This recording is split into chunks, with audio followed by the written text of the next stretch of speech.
ఈ సమాజంలో farm land మీద ఉన్న నెగిటివ్ ని ఎన్ఎస్పి కంపెనీ మాత్రమే పాజిటివ్ చేసుకుంటూ వస్తుంది. అవునా కదా? ఈరోజున ఎన్నో కంపెనీలు, ఫామ్ ల్యాండ్ కంపెనీలు సుమారు నాకు తెలిసి మన ప్రాంతంలోనే సుమారు ఒక 20 నుంచి 30 వరకు ఎన్నో ఉన్నాయండి.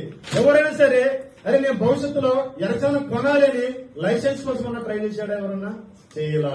సరే ఎవరైనా సరే గోడను నేను క్రియేట్ చేసేది, గోడలో పెట్టుకోవాలని చెప్పేసి ఎవరైనా గోడలు పర్మిషన్ తీసుకున్నారా? అది చేయలా. అరే నేను భవిష్యత్తులో నా కస్టమర్లకి నేను న్యాయం చేయాలి, ఇంత వుడ్ వస్తుంది, ఏం చేయాలని చెప్పేసి ఎవరైనా సరే నేను ప్రొడక్ట్ తయారు చేస్తానని సుమారు నా చిన్నప్పటి నుంచి కొన్ని కంపెనీలు చెప్తానే ఉన్నాయి, కానీ ఇవాటి వరకు కూడా అలాగే చెప్తా ఉన్నాయి. కానీ ఎట్లా అరచేతిలో వైకుంఠం చూపిస్తారు చూసారా, అట్లా చెప్పుకుంటూ పోతున్నా గానీ ఎవరైనా సరే ఇండస్ట్రీని పెట్టాలని లైసెన్స్ తెచ్చుకున్నారా?